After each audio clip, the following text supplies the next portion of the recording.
তোমার পার্টনার কি তোমাকে ইগনোর করছে, গুরুত্বটা কম দিচ্ছে? নিজে অ্যাভেলেবেল হয়ে যেও না, নিজে সহজলভ্য হয়ে যেও না কারুর কাছে।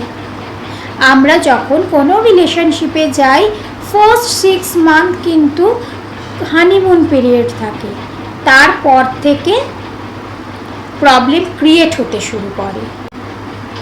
গুরুত্ব কম দেওয়া, মেসেজে রিপ্লাই না দেওয়া, ফোন না ধরা, রিং ব্যাক না করা।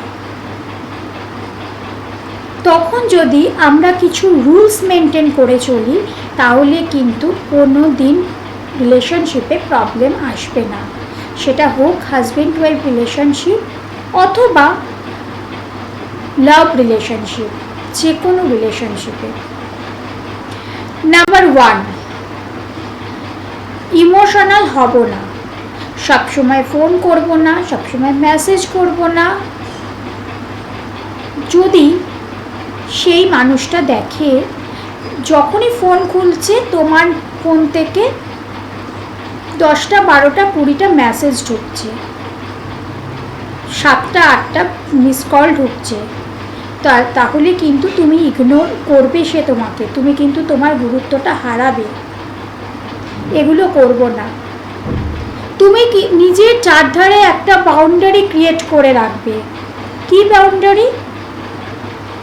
মিথ্যে কথা বলা যাবে না তোমার পার্টনারের।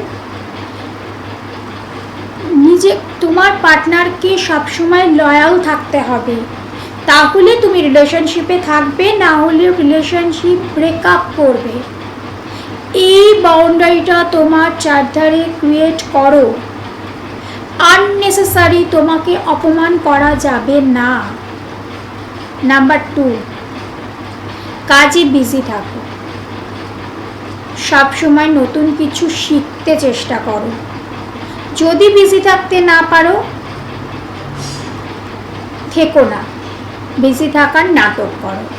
সবসময় ফোন এলেই তাড়াতাড়ি করে ফোন ধরবো না, মেসেজ এলে সবসময় তাড়াতাড়ি করে মেসেজ রিপ্লাই দেব না। নিজেকে সহজলভ্য করব না কারোর কাছে।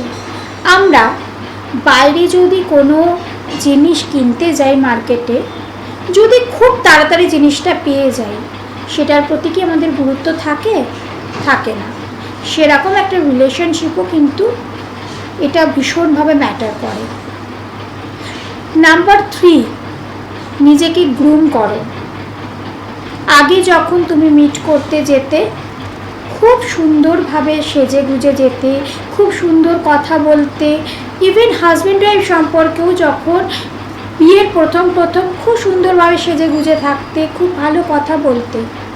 যত দিন যাচ্ছে সব সময় কমপ্লেন করছো, কিছু না কিছু ব্যাপারে কমপ্লেন করছো।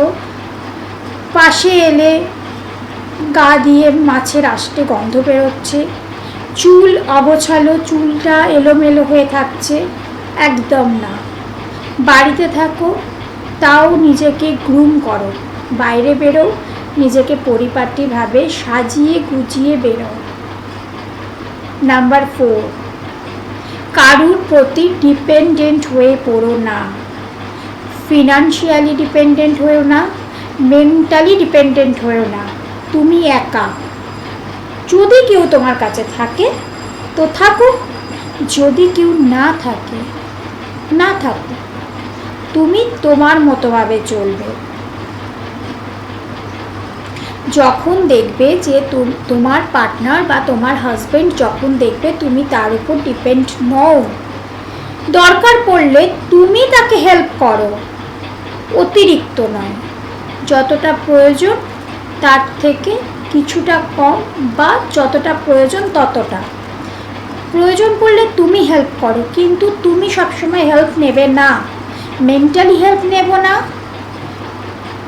ফিনান্সিয়ালি হেল্প তো নেবই না। এখন প্রত্যেকটা মেয়ের উচিত আর্ন করা, নিজের জীবনটাকে সুন্দরভাবে গুছিয়ে রাখা। যদি এই রুলসগুলো মেনটেন করো, দেখো তোমার পার্টনার কিন্তু তোমাকে গুরুত্ব দিতে বাধ্য। তোমার পার্টনার তোমাকে গুরুত্ব দেবেই। যখন দেখবে তুমি তোমার পার্টনারকে গুরুত্ব দিচ্ছ না, কম গুরুত্ব দিচ্ছ, তখন তার কিন্তু গুরুত্ব দেওয়ার ইচ্ছাটা বাড়বে। যখনই বলবে মিট করতে, করব না, সব সময় মিট করব না, দুজনে বসে ডিসাইড করব কখন মিট করলে ভালো। তুমি চিন্তা করো যে তুমি কি যখনই ডাকো সে কি তোমার কাছে আসে না, তাহলে তুমিও কাজের এক্সকিউজ দাও, করব না মিট। কখন করব? যখন তোমার পার্টনার আর তুমি দুজনে বসে ডিসাইড করবে যে এই সময় এই দিনে দুজনেই অ্যাভেলেবেল থাকবো, দুজনেই মিট করব, তবেই কিন্তু মিট করব। এই রুলসগুলো মেনটেন করো, রিলেশনশিপ কিন্তু অনেক সুন্দর হবে আর সবসময় পজিটিভ থাকো। এই যাদের রিলেশনশিপ প্রবলেম চলছে তারা এই রুলসগুলো মেনটেন করে কমেন্ট সেকশনে জানাও কেমন আছো।